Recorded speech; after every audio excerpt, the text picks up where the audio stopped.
شعیب علیہ السلام کو اللہ تعالیٰ نے مدین کی طرف بھیجا. مدین ایک قوم تھی. اس قوم میں بیماری تھی، ایک تو شرک کی اور دوسری وہ ناپ تول میں کمی کیا کرتے تھے، کسٹمر کو ٹھگتے تھے، 2 نمبری کرنا. تو حضرت شعیب علیہ السلام نے ان کو سمجھایا اوفوا الکیل والمیزان، جب وزن کرو یا کیل کرو. کیل کہتے ہیں مخصوص پیمانہ، مخصوص برتن جس کو ناپنے کے لیے رکھا ہو. آپ کو پتہ ہے نا کسی بھی چیز کو ناپنے کے عام طور پر 3 طریقے ہوتے ہیں. ایک کو اردو میں کہتے ہیں مساحت، یعنی گزوں کے ذریعے ناپا جائے کسی چیز کو، فٹ کے ذریعے ناپا جائے. پنجاب میں ایک کنال زمین ہوتی ہے نا، کہتے ہیں ایک کنال ہے 3 مرلے ہے. وہ ہماری سمجھ میں آ ہی نہیں رہا ہوتا جب ہم پوچھتے ہیں یہ کتنی ہے، کہہ رہے ہیں اتنے مرلے. تو پتہ نہیں مرلے کیا ہوتا ہے بھائی، گزوں میں بتاؤ. تو مرلے، گز، کنال، ایکڑ، یہ مساحت کہلاتی ہے. اور ایک طریقہ ہوتا ہے کسی چیز کو وزن کر کے بیچنا. ہم جب دکاندار کے پاس جاتے ہیں، بھئی اتنے کلو گوشت دے دو، اتنے کلو ٹماٹر دے دو، تو یہ بھی ایک طریقہ ہے. ایک طریقہ ناپنے کا ہوتا ہے کیل. مخصوص برتن ہوتے ہیں کہ اس برتن میں جتنا آ جائے، چاہے وزن اس کا کچھ بھی ہو. جیسے لیٹر، 1.5 لیٹر والی بوتل، 1.5 litre petrol, 1.5 litre, 2 litre diesel. اب وہ کیا ہوتا ہے، ایک مخصوص برتن میں جتنا ڈیزل آ جائے اس کو ہم کیا کہتے ہیں کہ یہ 1 لیٹر ہے یا 2 لیٹر ہے. تو اس کو عربی میں کیل کہتے ہیں. کیل مخصوص برتن پہلے عربوں میں ہوا کرتے تھے. عرب میں آٹا، دال، چاول تول کر نہیں بیچے جاتے تھے، مخصوص برتن ہوتے تھے. صاع، 1 صاع، آدھا صاع، وہ خاص برتن میں جتنا آٹا آ جائے. کھجور بھی ایسے ہی بکتی تھی. اس کو کہتے ہیں کیل. اور ایک طریقہ ہوتا ہے عدد، جیسے بھائی اتنے درجن کیلے، اتنے درجن انڈے، یہ عدد ہے نا. تو یہ 4 طریقے ہوتے ہیں عام طور پر پیمانہ کرنے کے. تو ان 4 طریقوں میں یہ لوگ ڈنڈی مارا کرتے تھے، خاص طور پر کیل میں اور وزن میں. گننے میں تو ڈنڈی مارنا تھوڑا مشکل کام ہوتا ہے. جب آپ کوئی چیز گنتے ہیں نا تو سامنے والا بھی تو گنتا ہے نا اس کو. لیکن تولنے میں یہ گڑبڑ ہوتی ہے کہ آپ کے پاس جو وزن ہوتا ہے وہ آپ تھوڑا کم رکھتے ہو. اور بعض دفعہ ایسے بھی ہوتا ہے، ہمارے حضرت فرمایا کرتے تھے کہ بعض لوگ یوں کرتے ہیں کہ جیسے 1 کلو کا بٹا رکھا اور جب یہاں 1 کلو ٹماٹر تول رہے ہیں نا تو وہ آخری ٹماٹر ایسے زور سے ترازو میں ڈالتے تھے. ڈیجیٹل ترازو تو اب آئے ہیں نا، پہلے تو وہ تو جیسے زور سے ڈالیں گے اس کا وزن کیا ہو جاتا ہے، ایسے پھینک کے. تو یہ ڈرامے ہوتے ہیں. آج کل ڈیجیٹل ترازو میں لوگوں نے گڑبڑ کی ہوتی ہے. ایک صاحب مرغی لے کر آئے، مجھے خود بتایا کہ وہاں وزن کچھ اور تھا. گھر میں بھی کہتے ہیں میں نے ترازو رکھا ہوا ہے، وہاں وزن کچھ اور تھا. تو یہ طریقے، گھٹیا طریقے، لوگوں کو دھوکہ دینے کے اور حرام کمانے کے طریقے ہیں. یہ مرض 2-4 لوگوں میں نہیں، پوری قوم میں سرایت کر گیا تھا. جیسے ہمارے ہاں بھی ہے، چند لوگ آپ کو صحیح ملیں گے. اور پیٹرول پمپ پہ دیکھیں آپ، بہت دفعہ ایسا ہوتا ہے ہم ڈیزل ڈلواتے ہیں، پیٹرول ڈلواتے ہیں، اس پمپ سے ڈلواؤ تو صحیح ایوریج ملتا ہے، اس پمپ سے ڈلواؤ تو آگے جا کے ختم ہو جاتا ہے. یہ 2 نمبریاں ہو رہی ہیں. اتنا برا عمل ہے نا اللہ کی نظر میں، یہ اس کو ہلکا جرم نہ سمجھیں. دیکھو اللہ کو 2 نمبر لوگ پسند نہیں ہے. اسلام کی دعوت اور جو کفر کی دعوت ہے اس میں فرق کیا ہے؟ غیر مسلم آپ کو اخلاقیات سکھاتا ہے، مینر سکھاتا ہے. قرآن کہتا ہے نا نا نا نا نا، ان چیزوں کا صرف اخلاقیات سے تعلق نہیں ہے، ان کا خدا کی نافرمانی سے تعلق ہے. یہ گناہ ہے، جرم ہے، یہ اللہ کی نافرمانی ہے. لہذا اس پہ سزا تمہیں وہ نہیں ملے گی جو دنیا دیتی ہے. دیکھو اگر میں کہیں سے آلو خریدتا ہوں، اس کو خوب اچھی طرح سمجھیں، اسلام میں اور غیر مسلم میں فرق کیا ہے. میں اگر کہیں سے آلو خریدتا ہوں، اس نے 20 روپے کے 100 روپے کے آلو میں 1 کم ڈال دیا اس نے، میں کیا کروں گا جا کے؟ تھوڑا سا برا بلا کہہ کے واپس آ جاؤں گا کیونکہ اس نے مجھے ایک آلو کا نقصان پہنچایا ہے. یہی ہوگا نا. اللہ کہتا ہے نہیں, ویل للمطففین, تباہی ہے ان لوگوں کے لیے جو ناپ تول میں کمی کرتے ہیں. الذین اذا اکتالوا علی الناس یستوفون, جب حق لینے کی باری آتی ہے تو پورا پورا وصول کرتے ہیں, دینے کی باری آتی ہے تو ڈنڈی مارتے ہیں. الا یظن اولئک انہم مبعوثون, انہیں پتہ نہیں ہے کہ آخرت میں ان کو اس جرم کا اللہ کے سامنے حساب دینا ہے. تو یہ جو نافرمانی کر رہے ہیں یہ کسٹمر کی نافرمانی بعد میں ہے, یہ اللہ کی نافرمانی پہلے ہے. تو جہنم کی آگ کی سزا اللہ نے اپنی نافرمانی کی وجہ سے رکھی ہے, آلو کم دینے کی وجہ سے نہیں رکھی. دیکھو قتل کی سزا قرآن کیا بیان کرتا ہے, وَمَن يَقْتُلْ مُؤْمِنًا مُتَعَمِّدًا فَجَزَاؤُهُ جَهَنَّمُ, جس نے ایک ایمان والے کو جان کر قتل کیا اس کی سزا کیا ہے, جہنم کی آگ میں پھینکوں گا جس میں وہ بہت طویل عرصے رہے گا. وَغَضِبَ اللَّهُ عَلَيْهِ, اللہ کا اس پر غضب بھی ہوگا اور اللہ کی اس پر لعنت بھی ہوگی, اور بہت بڑا عذاب اللہ نے اس کے لیے تیار کر کے رکھا ہے. سوال پیدا ہوتا ہے اتنی سخت سزا تو مقتول بھی نہیں دینا چاہتا اپنے قاتل کو. بھائی اگر مقتول کو زندگی دی جائے اور کہا جائے اس نے تمہیں قتل کیا تھا تو تم کیا سزا, وہ کہے گا عمر قید میں ڈال دو, اس کو بھی قتل کر دو, یہی کہے گا نا, اس سے اتنے پیسے لے لو. وہ یہ کبھی نہیں چاہے گا کہ اس کو ایک طویل عرصے کے لیے آگ میں بولو پھینک دیا جائے. تو مذہب یہ کہتا ہے کہ تم نے لوگوں کے حقوق ادا کرنے ہیں اللہ کے کا حق سمجھ کے, لوگوں کا حق سمجھ کے نہیں, بلکہ کس کا حق بولو, اللہ کا حق سمجھ کے. جو لوگ زکوٰۃ نہیں دیتے, قرآن کہتا ہے یکنزون الذهب والفضة ولا ينفقونها في سبيل الله فبشرهم بعذاب أليم یوم یحمى علیہا فی نار جہنم فتکوی بها جباہہم وجنوبہم وظہورہم. سونے چاندی کے ڈھیر رکھے ہوئے ہیں نا گھروں میں, خواتین کے پاس کتنا زیور ہوتا ہے, بہت سی خواتین کا زکوٰۃ نکالتے ہوئے جان نکلتی ہے. ارے اتنی زکوٰۃ, ارے اتنی کہاں سے دیں. جس خدا نے تمہیں اتنا نوازا ہے, زکوٰۃ وہی نکالتا ہے جس کے پاس اضافی ضرورت سے زائد چیزیں ہوتی ہیں. سال میں ایک دفعہ اللہ تم سے تھوڑے سے پیسے مانگ رہا ہے, خوش دلی سے دینا چاہیے. اے اللہ اتنا کہ ہم تو ڈبل دیں گے. کیسے, میں دیکھتا ہوں بعض خواتین کو پیشانی پہ لکیریں, یہ کیسے نکالیں بھائی, کیسے, یہ تو بہت زیادہ ہو گیا. تو اللہ کیا فرماتے ہیں, جو لوگ زکوٰۃ نہیں دیتے میں اسی سونے اور چاندی کو پگھلا کر ان کی پیشانیوں کو داغوں گا قیامت کے دن, اور کہوں گا ھذا ما کنزتم لانفسکم, یہ ہیں وہ خزانے جو تم نے اپنے لیے جمع کر کے رکھے تھے. اب زکوٰۃ غریب کا حق ہے نا, کیا خیال ہے؟ غریب سے اگر کہا جائے کہ اس نے تمہیں زکوٰۃ نہیں دی تھی, تم کیا سزا تجویز کرو گے؟ وہ کہے گا 2 تھپڑ لگا دو اس, یہی کہے گا نا. نہیں آ رہی بات, میرا خیال ہے وہ کبھی اس پہ راضی نہیں ہوگا کہ اس سونے اور چاندی کو پگھلا کے اس کی پیشانی کو داغا جائے, یہ گرم کر کے اس کی پیشانی پہ ڈالی جائے. وہ کہے گا بھائی یہ اتنا بڑا جرم نہیں ہے.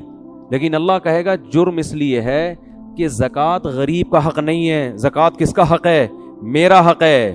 میں نے پیسہ دیا ہے تو مجھے اس کا ٹیکس دو, میرا شکر ادا کرو. اور میرا شکر ایسے ہوگا کہ جن غریبوں کا رزق میں نے اپنے ذمے لیا ہے وہ اسی طرح لیا ہے کہ کسی کو براہ راست دوں گا, کسی کو تمہارے ذریعے سے دوں گا. تو اب تم دو.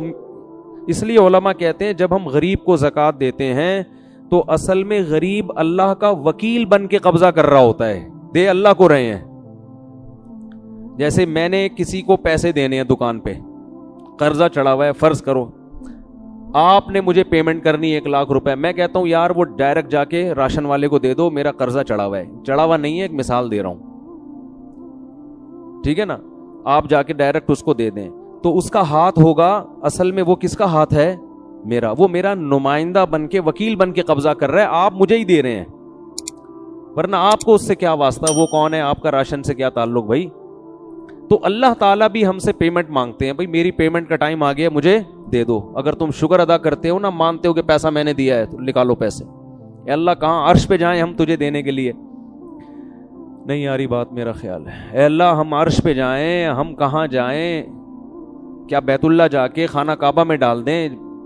آغا خانی لوگ تو ڈال رہے ہوتے ہیں نا, وہ اپنے ان کو باباؤں کو دے رہے ہوتے ہیں, اور کچھ لوگ نٹی جھٹی کے پل پہ جا کے کچھ پرچیاں ڈال رہے ہوتے ہیں, پتہ نہیں وہ سمجھتے ہیں اللہ تک پہنچ جائے گی یا حضرت فلاں تک پہنچ جائے گی. اللہ نے سمپل طریقہ رکھا ہے. اللہ فرماتے ہیں مجھ تک پہنچنے کے لیے مجھے دینے کی ضرورت نہیں ہے, کچھ میرے نمائندے اور وکیل ہیں دنیا میں. اس نوعیت کے جو غریب تمہیں مارکیٹ میں نظر آئے, کوئی بھی نظر آئے تو بس وہ میرا نمائندہ ہے, اس کو پکڑا دو, نہیں دیا تو میں نہیں چھوڑوں گا تمہیں. سمجھ میں نہیں آ رہی بات؟ تو دیکھو اسلام اور غیر اسلام میں فرق یہ ہے کہ مسلمان مخلوق کا حق ادا کرتا ہے اللہ کا حکم سمجھ کے. عبداللہ ابن مسعود رضی اللہ تعالی عنہ اپنے غلام کو کوڑے مار رہے تھے.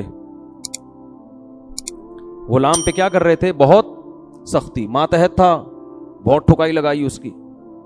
آپ صلی اللہ علیہ وسلم نے دیکھ لیا, فرمایا للہ اقدر علیک منک علیہ, اے ابن مسعود تجھے جتنی اس غلام پر اللہ نے قدرت دی ہے نا مارنے کی, اللہ کو تجھے سزا دینے کی قدرت تجھ پر اس سے بھی زیادہ ہے. اب دیکھو اللہ کیوں سزا دے رہا ہے؟ بھائی غلام کو اگر کوئی زیادہ زیادہ مارے گا تو گورنمنٹ سزا دے گی نا, کہ بھائی جتنا اضافی مارا ہے تو آپ کو بھی اتنی. وجزاء سیئۃ سیئۃ مثلھا, قرآن کہہ رہے جیسی برائی ہے اسی کے بقدر بدلہ ہے. تو 3 کوڑے مارے تو 3 کوڑے لگ جائیں, ایسا ہی ہونا دنیا کا یہی اصول ہے نا. ارے کسی نے آپ کے ایک تھپڑ مارا تو قرآن آپ کو اجازت دیتا ہے کہ جتنی اسپیڈ سے مارا ہے اتنی اسپیڈ سے آپ بھی اس کے رکھ دیں, وہاں پہ لے جا, اجازت دی ہے قرآن نے. بہتر ہے کہ معاف کر دیں, لیکن اگر مارنا چاہتے ہیں تو 1 مارا ہے تو پھر 2 مارنے کی آپ کو اجازت نہیں ہے.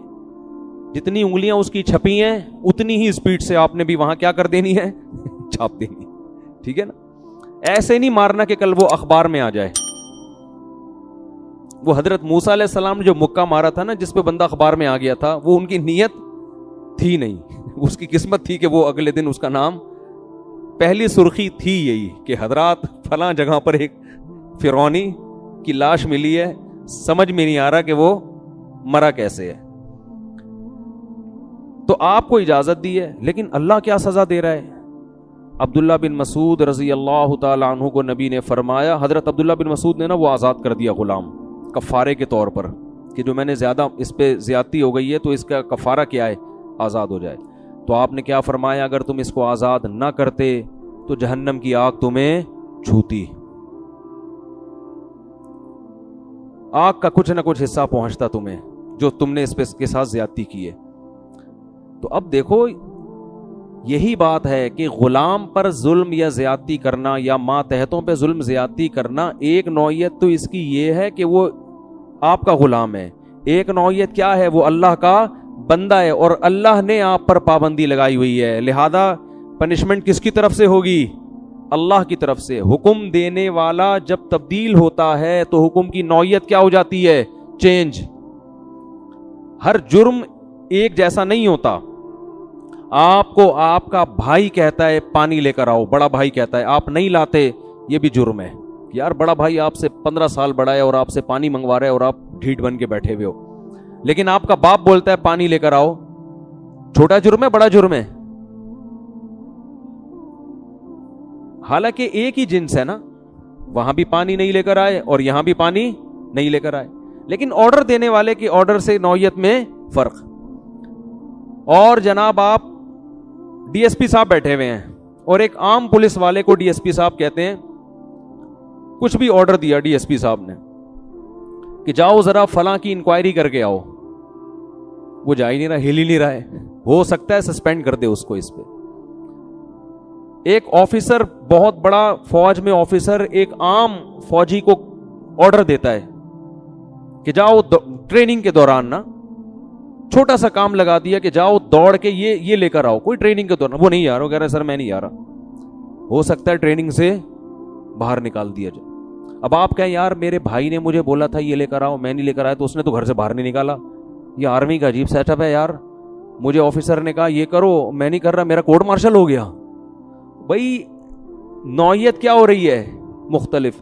تو سب سے سنگین غلطی، سب سے سنگین نافرمانی یہ ہے کہ جو اس کائنات کو بنانے والا، جس نے آپ پر احسانات کی بارش کی، احسانات کے سمندر میں ڈبو دیا آپ کو، آپ اس کے آرڈر کو فالو نہ کریں، اس سے بڑا جرم دنیا میں کوئی نہیں ہے.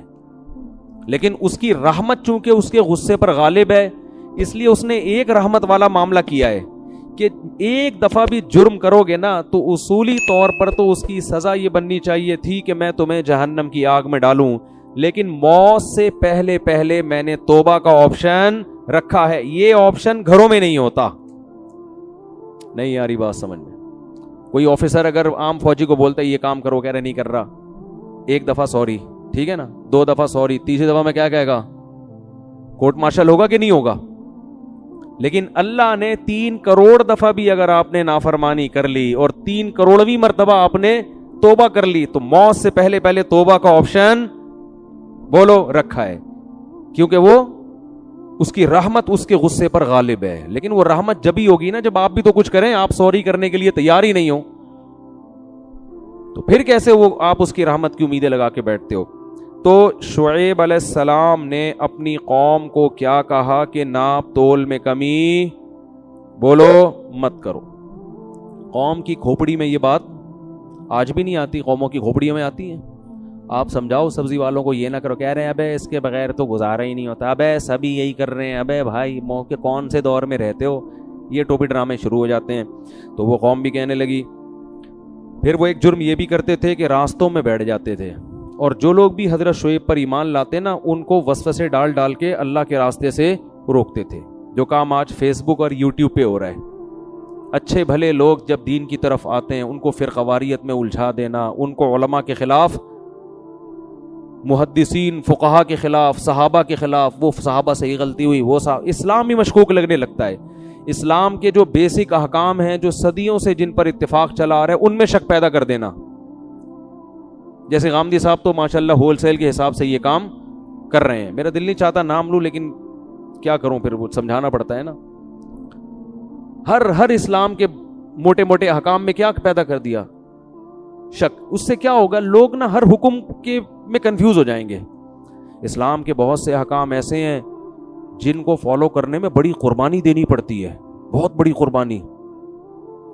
اگر آپ اس میں کنفیوز ہو جائے نا کہ یہ اللہ کا حکم ہے بھی یا نہیں ہے تو آپ قربانی دینے کے لیے آمادہ نہیں ہو. 3 طلاق کا مسئلہ دیکھ لو، غصے میں لوگوں کے منہ سے 3 طلاقیں نکل جاتی ہیں. اب کچھ لوگوں نے کنفیوز کر دیا، کہا کہ 1 ہے، کوئی کہا 3 ہے. تو اب آپ کے لیے اس 3 والے حکم کو فالو کرنا بہت مشکل. کہو گے یار پتہ نہیں حرام ہوئی بھی ہے، میں اچھی بلی بیوی بچے چھوڑ دوں. حالانکہ یہ بھی اتفاقی مسئلہ چلا آ رہا تھا صدیوں سے. تو ایسے ہر مسئلے میں ہر مسئلے میں کیا کنفیوژن. پہلے یہ تھا کہ بھائی 3 ہی ہوتی ہیں، غصے میں نکلی جو بھی ہے رو یا دھوئے گا، لیکن یار واپسی کا آپشن کیا ہو گیا؟ ختم، صبر آ جائے گا. اب صبر نہیں آتا کیونکہ فتوے دینے والے آپ کو مارکیٹ میں ہول سیل کے حساب سے ملیں گے. تو یہ جو امت کی اجتماعیت کے خلاف جو لوگ چل رہے ہیں نا، یہ بھی لاشعوری طور پر لوگوں کو اللہ کے راستے سے روک رہے ہیں. اسلام کے بہت سارے احکام میں تراویح دیکھ لو، صدیوں سے لوگ 20 رکعت تراویح پڑھتے چلے جا رہے ہیں. اب کیا ہے؟ تراویح میں کنفیوژن پیدا ہو گئی. یار پتہ نہیں کتنی ہے، اس کے کلپ سنو، یہ اس کے کلپ سنو. اب وہ شوق اور رغبت رہے گی؟ کیونکہ 20 رکعت پڑھنا آسان نہیں ہے مشکل کام یہ. لیکن ایک لوگوں کا مائنڈ تو تھا نا کہ یار صدیوں سے اس پر امت کا اتفاق ہے. صحابہ، تابعین، غامدی صاحب نے تو نفس تراویح کا ہی انکار کر دیا کہ ہے ہی نہیں ہے نماز. اب کیا ہوگا؟ لوگ آ کے کھڑے ہوں گے، یار پتہ نہیں ہے ہم بدعت تو نہیں کر رہے کہیں.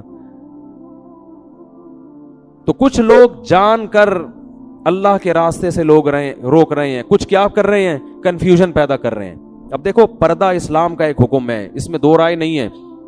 خواتین جو پردہ نہیں بھی کرتی ان کو پتہ ہے ہم غلط کر رہی ہیں، لیکن اگر آپ تقریروں سے یہ کہہ دیں کہ پردہ تو دل کا ہونا چاہیے اور یوں بھی ہے اور ایکچولی یہ وہ، تو کیا ہوگا؟ وہ کنفیوز ہو جائے گی. وہ کہے گی بھائی ایسا ہی ٹھیک ہے، پتہ نہیں ہے بھی کہ نہیں ہے. داڑھی کے بارے میں آپ نے شک پیدا کر دیا، اور وہ ایک مشہور فنکار ہیں, انہوں نے توبہ کر کے شوبز کی دنیا کو چھوڑا.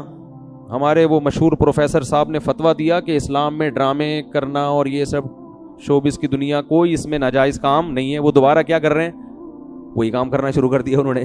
ٹھیک ہے نا. تو گلوکار کو گلوکار بننے سے نہیں روکا جا رہا. پہلے گلوکار توبہ کرتے تھے, فلم ایکٹرز توبہ کر لیا کرتے تھے, داڑیاں آ جاتی تھی, نمازی بن جایا کرتے تھے. اب ان کو یہ بتایا جا رہا ہے, سنگر کو بتایا جا رہا ہے, گانے بجانے چھوڑنے کی ضرورت نہیں ہے, قوالیاں پڑھیں اب آپ. ٹھیک ہے نا. اور سب کچھ ایسے ہی چل رہا ہے. تو بعض لوگ جان کر اللہ کے راستے سے روکتے ہیں اور بعض کی نیت نہیں ہوتی, مگر کام ایسا ہوتا ہے کہ لوگ کنفیوز ہو جاتے ہیں. میں نے بتایا میرے پاس کئی اس طرح کیسز آ چکے ہیں کہ آغا خانی سے ایک شخص مسلمان ہوا, تبلیغی جماعت میں چلا گیا. تبلیغ والے کوئی فرقہ واریت نہیں پھیلاتے, سیدھا سیدھا اللہ کا دین سکھاتے ہیں. وہ کہتے ہیں میں اتنا اچھا مسلمان بن گیا, میرے ساتھ اور بھی چند ایک رشتہ دار تھے, جماعت المسلمین والے ٹکر گئے. انہوں نے کہا یہ تو حنفی ہیں, یہ لوگ تو فقہ حنفی کو فالو کرتے ہیں, نبی تو نے تو قرآن و سنت پہ چلنے کا حکم دیا. کہہ رہے اتنا وسوسے پیدا ہوئے کہ میرے ساتھ چند لوگ تو واپس مرتد ہو گئے دوبارہ. انہوں نے کہا ان کے تو اپنے ہی مسائل حل نہیں ہو رہے ہیں, پتہ نہیں آدھے یعنی پورا ملک تو گمراہ ہے, 4 آدمی کیا ہیں, یعنی ان میں تو جماعت المسلمین تو 4-5 ہی ہوں گے ٹوٹل ملا کے, ایسے ہی ہیں. اور وہ بھی پارٹ 1 پارٹ 2 بھی ہو گیا. اب تو تھوڑے دنوں میں جماعت المسلمین ایک ان میں پارٹ 1 میں چلا گیا, پھر اسے پتا چلا کہ پارٹ 2 بھی ہے. ٹھیک ہے نا. بھائی اسلام صدیوں سے آیا ہے, وہی اسلام ہے جو صدیوں سے پوری دنیا میں گیا. ملیشیا میں گیا فقہ شافی کی شکل میں, انڈونیشیا میں گیا فقہ شافی کی شکل میں, بر صغیر میں آیا فقہ حنفی کی شکل میں, افریقہ میں گیا فقہ مالکیہ کی شکل میں. اور ان چاروں فقہ کو سب نے ایکسیپٹ کیا کہ یہ برحق ہیں, ان میں سے کسی کو بھی فالو کر لو. اب آ کے آپ ایک ایسا کام کر رہے ہیں کہ سارے غلط ہیں, ہم کیا ہیں, ہم صحیح ہیں. اس کا مطلب آپ غلط ہیں, باقی سارے صحیح ہیں. 4 آدمی جنت میں نہیں جائیں گے. 4 سے مراد 4 لاکھ بھی ہو سکتے ہیں, 4 کروڑ بھی ہو سکتے ہیں. مسلمان تو اربوں میں رہے ہیں ہمیشہ. 4 آدمیوں کو آپ جنت میں لے جانے کے لیے لاکھوں کروڑوں کو کیا قرار دے رہے ہیں, گمراہ. تو اللہ کے راستے سے روکنے کے بہت سارے طریقے ہیں, کچھ دانستہ اور کچھ نادانستہ طور پر. خیر شعیب علیہ السلام کی قوم یہ جرم کرتی تھی, تو اللہ نے جب شعیب علیہ السلام دعوت دیتے دیتے دیتے طویل عرصہ گزر گیا نا, قوم پیسوں کے معاملے میں یاد رکھو لوگ مولاناؤں کی بات نہیں مانتے. ان کے ساتھ بھی یہی مسئلہ ہو رہا تھا. قرآن میں دوسرے مقام پر آتا ہے کہ اصلاتک تأمرک ان نترک ما یعبد آباؤنا ونفعل فی اموالنا ما نشاء. آپ کی نماز, آپ نماز پڑھیں شعیب علیہ السلام, ہم آپ کو نماز سے منع نہیں کرتے. ہماری تجارت میں آپ دخل اندازی مت کریں. پیسہ کیسے کمانا ہے یہ آپ کو نہیں پتا, یہ ہمیں پتا ہے. اب لوگ مولویوں سے تجارت کے مسائل نہیں پوچھتے. میں نے پچھلے سال نا تبلیغ کے کچھ اکابر تھے کیا ہیں, اللہ ان کی عمر میں برکت دے, پروگرام بنایا کہ ہم تاجروں کے لیے ورک شاپ کرواتے ہیں, ان کو تجارت کے مسائل سکھائیں گے. بڑے بڑے تاجروں سے میں نے رابطہ کیا, کسی نے لفٹ نہیں کرائی. میں نے ان بزرگ کو فون کیا, میں نے کہا لفٹ ہی نہیں کرا رہا کوئی. ویسے حضرت جی ہر وقت آگے پیچھے, مفتی صاحب ہمارے یہاں کب آئیں گے, ٹھیک ہے نا. اور نارملی بیان کے لیے بہت لوگ, انہوں نے کہا یہ جو تجارت کے مسائل کا لیبل ہے نا یہ بڑا خطرناک ہے. لوگ یہ سمجھتے ہیں مولانا لوگ ہماری تجارت میں کیا کر دیں گے, ٹانگ اڑا دیں گے, یہ حرام ہے, یہ ناجائز ہے. اچھا بھلا ابھی چل رہا ہے, چلنے دو, پتہ نہیں فیکٹری ہی نہ بند کروا دیں کہیں. یہ سمجھ میں نہیں آ رہی بات, حالانکہ ایسا بالکل بھی نہیں ہے. تو انہوں نے کہا ٹیکنیکل طریقے سے آپ ان کو یہ نہیں بتائیں کہ ہم تجارت کے مسائل بتا رہے ہیں, یہ مسائل کے لفظ سے ڈریں گے. ان کو یہ بتائیں ہم تجارت کے فضائل کی ورک شاپ کروا رہے ہیں. صحیح ہے نا. اسلام میں تجارت کے فضائل بھی ہیں نا. لیبل فضائل کا ہو, جیسے وہ لیبل ہوتا ہے امت کے اتحاد کا, کام کیا ہو رہا ہے, آگ لگانے کا. وہ بزرگ نے یہ لکھا, وہ بزرگ نے یہ لکھا, امت کو میں جوڑ رہا ہوں. ابھی عجیب طریقے سے جوڑ رہا ہے بھائی. تو میں لوگوں سے کہتا ہوں نا, آپ نے اپنے تمام رشتہ داروں کو گھر میں بلایا, دعوت دی, سب آ کے بیٹھ گئے, پھر آپ نے سب کے عیب نکالنا شروع کی. میرے ماموں اس دن یہ کر رہے تھے, میرے چاچو اس دن یہ کر رہے تھے, تیرے پپا نے یہ کیا. اب جب سب میں آگ لگ گئی, کیا کر رہا ہے, کہہ رہے میں رشتہ داروں میں جوڑ پیدا کر رہا ہوں, فرقہ واریت کو ختم کر رہا ہوں. تو ہم کیا لگائیں گے؟ لیبل فضائل کا. ان کو بتاتے رہیں گے بھائی یہ حرام ہے، یہ ناجائز ہے. لیکن صحیح عالم کیا کرتا ہے؟ وہ یہ نہیں کہتا کہ صرف کہ یہ حرام ہے، بلکہ وہ اس کا آلٹرنیٹ بتاتا ہے. بھائی یہ ناجائز ہے لیکن یوں کر لو تو آپ کا پروفٹ بھی کم نہیں ہوگا، لیکن یہ تجارت کیا ہو جائے گی؟ جائز ہو جائے گی.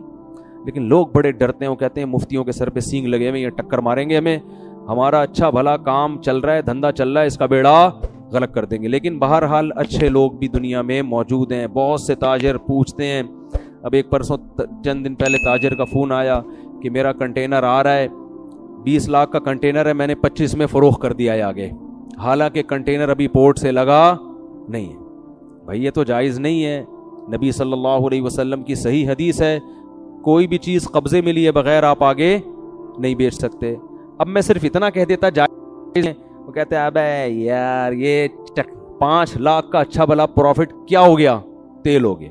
اب تو ہم کر ہی نہیں سکتے، سارے تاجر پہلے سے ہی کر رہے ہیں یہ سب کچھ. تو آلٹرنیٹ بتا دیتا ہے آدمی. بھائی آپ ایسا کریں، کنٹینر ابھی لگا نہیں ہے، آپ بیچیں نہیں، بیچنے کا وعدہ کر لیں. سمجھ میں آ رہی ہے بات؟ کیا کر لیں؟ بیچیں نہیں نا، بیچنے کا کیا کر لیں؟ وعدہ کر لیں. بکنگ کے پیسے لے لیں ایڈوانس، بے شک 25 لاکھ ایڈوانس لے لیں، کہیں ابھی میں نے بیچا نہیں ہے، یہ صراحت کریں. کنٹینر پہلے لگے گا، میرے قبضے میں آئے گا، اس کے بعد میں آپ کو بیچوں گا، اور اس وقت آپ کو یہ حق حاصل ہوگا کہ آپ خریدنے سے انکار کر دیں، کیونکہ ابھی بیچا ہے نہیں. انکار کریں گے آپ کو آپ کی پیمنٹ واپس مل جائے گی. لیکن عام طور پر ایسے موقع پہ کوئی انکار کرتا ہے نہیں. سمجھتے ہو کہ نہیں سمجھتے ہو؟ تو ایک چیز قبضے میں ہے نہیں، ایسے بیچ در یہ تو ایک قسم کا سٹا ہے یہ. اور یہی ہو رہا ہے فوریکس ٹریڈنگ میں، یہی ہو رہا ہے نا. آپ دیکھو جو انٹرنیٹ پہ ٹریڈنگ ہو رہی ہے زیادہ تر، تو قبضے میں لائے بغیر چیز بیچ نہیں سکتے. ہاں پلاٹ ایسی چیز ہے جو اگر آپ نے خرید لیا تو قبضہ کیے بغیر بھی بیچ سکتے ہیں. سمجھتے ہو کہ نہیں سمجھتے ہو؟ تو پلاٹوں کی فائل ہیں تو ادھر ادھر، لیکن اس میں بھی یہ ضروری ہے کہ خریدا ہو، آپ کی ملکیت میں آ گیا ہو، اور یہ پتا ہو کہ ہے کہاں. اب یہ مسائل کا پورا سیشن شروع ہو جائے گا، پھر میں آگے چلتا ہوں. یہ تو واعظ و نصیحت کی باتیں ہیں نا. تو خرید و فروخت کے اسلام کا ایک نظام ہے، آپ نے اس نظام کو فالو کرنا ہے. ہم انگریز نہیں ہیں کہ جیسے چاہیں تجارت کریں. وہ تو کرتے رہتے ہیں، پتہ نہیں کیا کیا چیزیں نکال رہے ہوتے ہیں. 4 آدمی کو تم یہ بیچو تو وہ آگے ہر 4 میں سے ہر ایک آگے 4 کو بیچے گا، تو ان کا بھی پروفٹ تمہیں ان کا تجھے کس کھاتے میں مل رہا ہے ان کا پروفٹ ہے بھائی. ایک دفعہ ہمارے پاس ایک صاحب آئے، ہمارے استاذ بھی بیٹھے ہوئے تھے، کہنے لگے کہ ہم نے یہ جوسر مشین بنائی ہے، ایکچولی نہیں بلکہ میڈیسن تھی، کوئی وٹامن کی تھی، کوئی ایک جنرل جو ہوتی ہے نا، ایک عام جو لوگ عام طور پہ استعمال کرتے ہیں. کہا ہم یہ اس طرح سے بزنس کر رہے ہیں کہ ہم یہ بیچیں گے جتنوں کو بھی، ان کو ہم یہ سہولت دیں گے کہ آپ نے بھی آگے 10 آدمیوں کو بیچنی ہے، پھر وہ 10 میں سے ہر ایک 10 کو، تو ان میں سے ہر ایک کا کمیشن ان 5 کو ملے گا. اب اس کی وجہ سے اس میڈیسن کی جو مارکیٹ ویلیو سے زیادہ ویلیو پہ بیچ رہے ہیں، وہ ظاہر ہے نارمل ویلیو پہ بیچنے کے لیے اس تکلف کی ضرورت تھوڑی ہے. میرے ذمے ہمارے استاذ نے لگایا ہوا تھا، ان کم بختوں کو سمجھو یہ کر کے آ رہے ہیں معذرت کے ساتھ. تو میں ان کے آفس میں چلا گیا، ان کی پریزنٹیشن جو بھی تھی نا وہ سن کر آیا میں. تو پتہ یہ چلا کہ یہ جو میڈیسن کی قیمت اتنی ہے، اضافی قیمت جو بندہ دے رہا ہے نا، وہ صرف اس چکر میں دے رہا ہے کہ آگے میں 10 آدمیوں کو یہ پہنا دوں گا اور یہ میرے پیسے کور ہو جائیں گے. اگر یہ 10 کو نہیں پہنا سکا تو یہ پیسے کور نہیں ہوں گے. تو یہ جائز طریقہ نہیں ہے. لیکن وہ پتہ نہیں فتوے بھی آپ ہر جگہ سے آج کل مل جاتے ہیں، کہیں سے ٹھپے وپے لگا کے لائے ہوئے تھے حلال ہے. تو ہمارے استاذ نے ان کو ڈانٹا کہ اگر یہ اتنی بہترین دوا ہے تو کمبختوں تو میں کہہ رہا ہوں، جا کے انسان کے بچوں کی طرح میڈیکل اسٹور پہ کیوں نہیں رکھوا دیتے اس کو بھائی؟ اس کی آپ پبلسٹی کریں، اس کی ایڈورٹائزمنٹ کریں، بتائیں بھائی اتنی مفید چیز ہے، لوگ خریدیں. ان کو پتہ ہے لوگ اس طرح سے نہیں خریدیں گے، اور اس کا نقصان ان کو ہوگا جو آخر میں رہ جائیں گے، جن سے خریدنے والا کوئی بھی نہیں ہوگا. یہ چین چلتی ہے ایسے. تو یہ ناجائز ہے.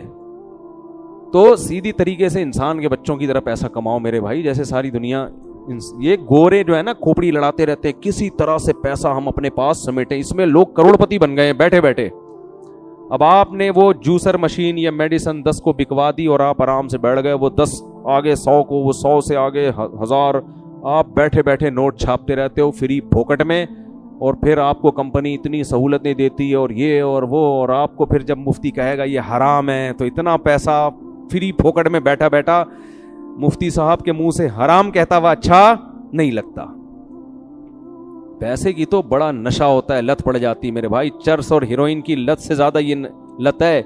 اور پیسے کی محبت ختم کرنے کا صرف اور صرف ایک طریقہ ہے, دنیا کو مسافر خانہ سمجھے, W11 سمجھے. او بھائی لٹک کے چلے جائیں گے, روکی سوکی کھا لیں گے, جگہ نہ ملی چھت پہ بیٹھ کے چلے جائیں گے, ہم نے تو لانڈی پہ اتر جانا ہے, ہم نے کون سا یہاں بیٹھے رہنا ہے. پیسے ہوں گے انجوائے کریں گے, نہیں ہوں گے تو لٹک کے سفر کریں گے, یہ بھی انجوائے کریں گے. پیسے ہوں گے پراٹھے کھائیں گے, انڈے پراٹھے کھائیں گے, نہیں ہوں گے سوکھی روٹی چائے میں ڈبو کے کھائیں گے. 4 دن میں اس کی بھی عادت ہو جاتی ہے, کوئی ٹینشن لینے کی بات نہیں ہے. گھر ملے گا سوئیں گے, نہیں تو فٹ پاتھ پہ منجی ڈال کے سو جائیں گے. اور منجی کا فائدہ اتنا زیادہ ہے, میں نے ایک بیان کیا تھا کہ بیڈ پہ سونے میں نقصان ہے, بیڈ میں نیچے سے ہوا نہیں لگتی. منجی ڈال کے چارپائی ڈال کے سوئیں گے نا تو اس میں نیچے سے بھی ہوا لگتی ہے, یہ بہت بڑا فائدہ ہے. تو پیسے کو زیادہ اپنا باپ مت بناؤ, یہ کچھ بھی نہیں ہے. مل جائے اللہ کی نعمت ہے, نہیں تو کوئی ٹینشن والی بات نہیں ہے. نکالو اس کو دل سے, اس گٹر کو. ایسا نوٹوں پہ مر رہے ہیں یار. انسان تمہیں اللہ نے بنایا, تم چیزوں پہ مرتے ہو, مٹی کی بنی ہوئی چیزوں پہ. تبلیغ والے کہتے ہیں نا گشت کے دوران, یہ کھڑی مٹی اور یہ کیا ہے, پڑی مٹی. لوگ کہتے ہیں بیوی بچے ٹینشن دیں گے جب پیسہ کم ہو جائے گا. تو بیوی بچوں کو بولو بھائی اسی میں گزارا کرنا ہے کرو, نہیں تو پتلی گلی سے نکلو. بیوی بچوں کی بھی زیادہ ٹینشن نہ لو, یہ بیوی اور بچے بھی مسافر خانہ میں ملے ہوئے ہیں آپ کو, یہ کون سا ہمیشہ رہیں گے. نہیں آ رہی بات میرا خیال ہے سمجھ میں. تو کسی چیز کو اپنے اوپر مسلط کرنے کی ضرورت نہیں ہے. غربت میں اگر بیوی بھاگ جائے نا آپ کی, تو اس کا مطلب یہ اچھی بیوی تھی نہیں. میرے پاس لوگ آتے ہیں, کسی کے میں راز فاش نہیں کر رہا, بہت لوگ آتے ہیں, پیسہ تھا تو بیگم ہمارے ساتھ تھی, اب میں غریب ہو گیا ہوں, جاب چھوڑ گئی ہے, بیگم کیا ہو گئی ہے, بھاگ گئی. وہ میرے پاس آتے ہیں کہ میں ان کو تعویذ بتاؤں کہ واپس آ جائے. میں ان سے کہتا ہوں شکر ادا کرو, بے وفا عورت بھاگ گئی ہے. آزمائش میں پتہ چلتا ہے. میں نے کہا اب اگر پیسہ آئے اس کو واپس مت لانا.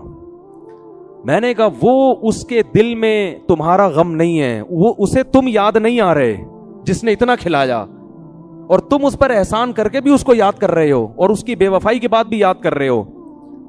غیرت مند آدمی غیرت مند سے دل لگاتا ہے, جن کے دل میں غیرت نہیں ہے ان سے محبت نہیں کرتا. میں کہتا ہوں شکر ادا کر, ایسا موٹیویٹ کر کے بھیجتا ہوں, وہ الٹے تعویذ لے کے جا رہا ہوتا ہے کہ واپس نہ آئے.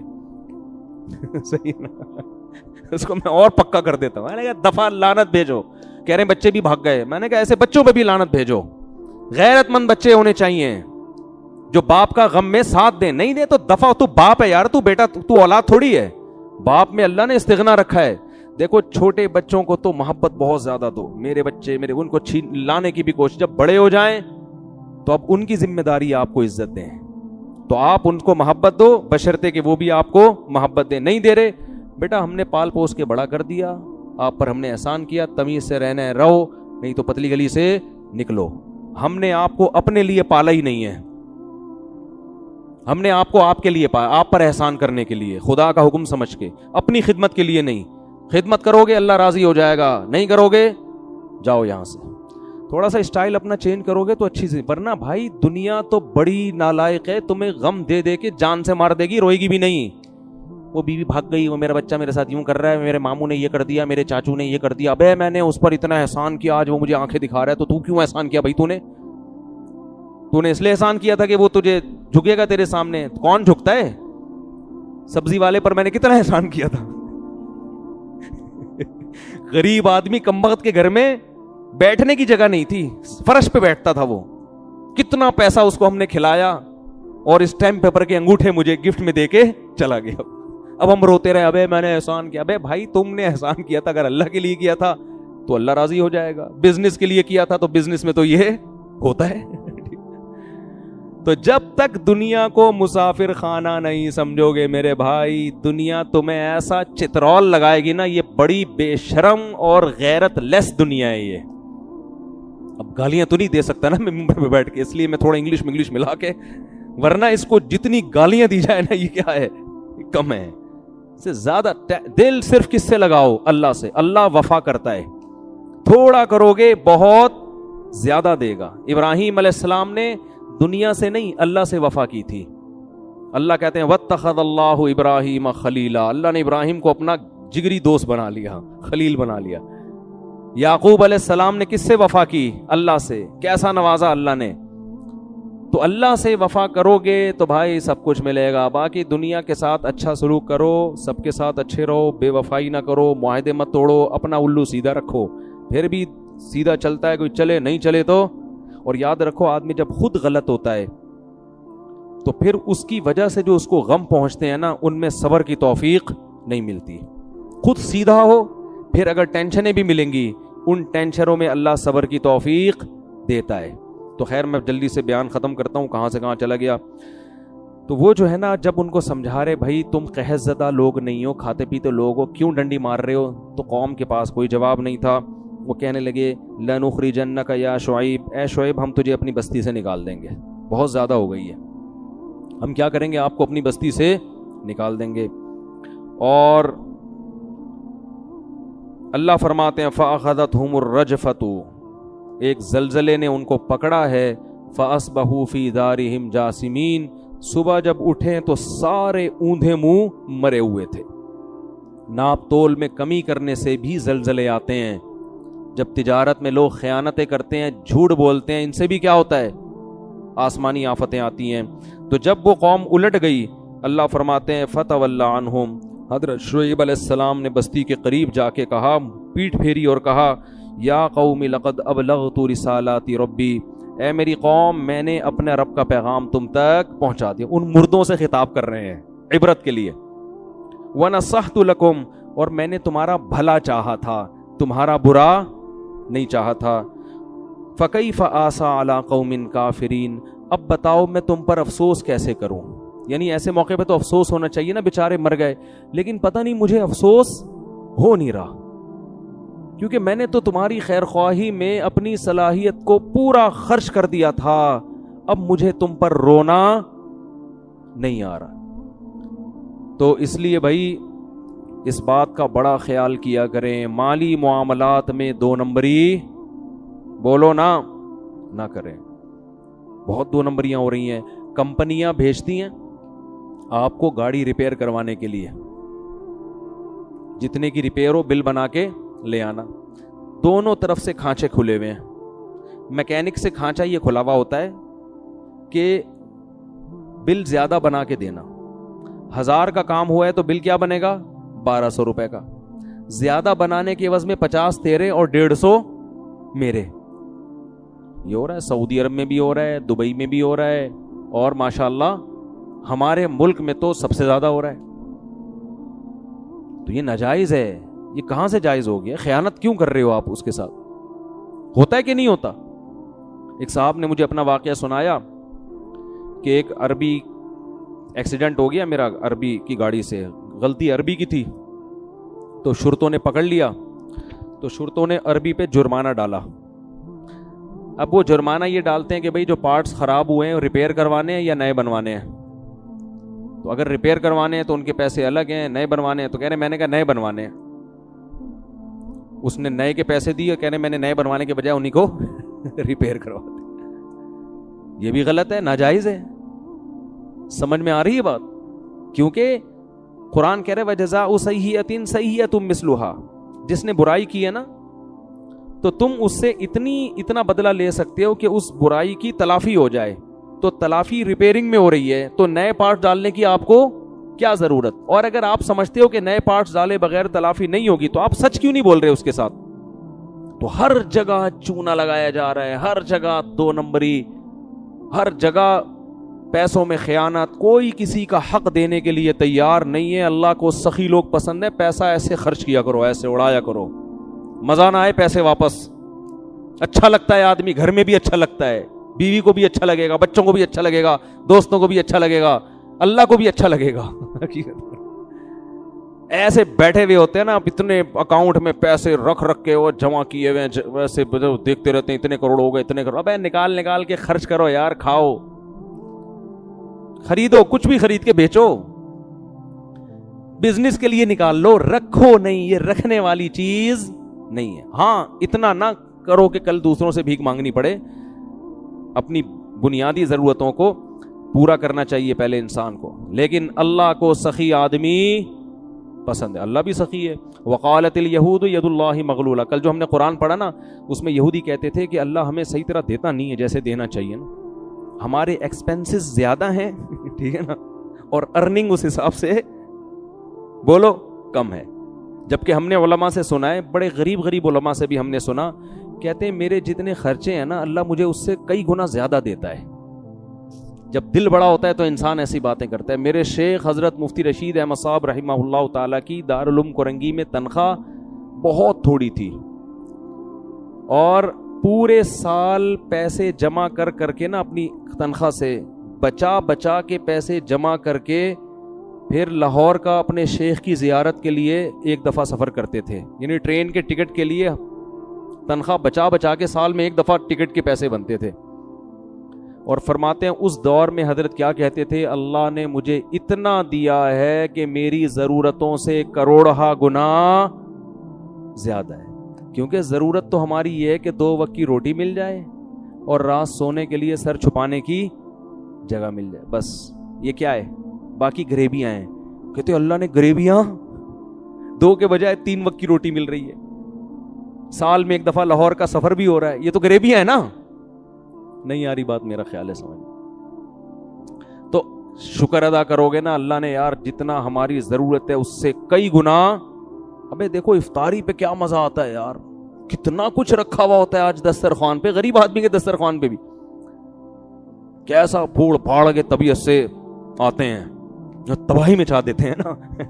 آپ افطاری کے ٹائم پہ ذرا پبلک کو دیکھا کرو. میں تو کبھی کبھار اپنے گھر میں نوٹ کر رہا ہوتا ہوں نا, لوگوں کو تو جا کے دیکھنا صحیح نہیں ہے کیا کھا رہا ہے.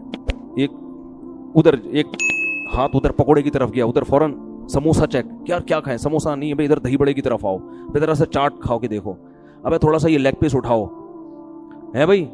جتنی چیزیں ہوتی ہیں نا آدمی کنفیوز ہوتا ہے کہ کھانا کیا ہے, میں نے جلدی جلدی لگا ہوا ہے بس. کتنی نعمتیں اللہ نے دی ہیں ہمیں, افطاری ملے پھر رات کھانا نہ ملے کوئی ٹینشن نہیں ہے, کوئی کمزوری نہیں ہوگی. صبح سحری ملے کافی ہے, اور سحری ہمیں صرف کھجور بھی مل جائے نا, انسان بہترین صحت کے ساتھ زندہ رہ سکتا ہے اگر وہ صرف کھجور پانی پہ گزارا کرے.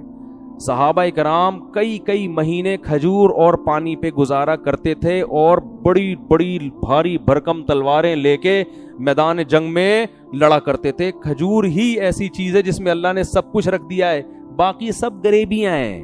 شربت بھی پی رہے ہیں, پھر پکوڑے بھی کھا رہے ہیں, پھر سموسے بھی پھوڑ رہے ہیں, اور یہ بھی, اور بریانی کی طرف ایک ٹن مارا, وہاں سے ٹن تھوڑا سا ادھر سائڈ پہ ٹن مار کے نہاری کی طرف آئے پھر فروٹ چاٹ کی طرف ٹن مارا, ایسے کنفیوز ہو رہا ہوتا. اس وقت آپ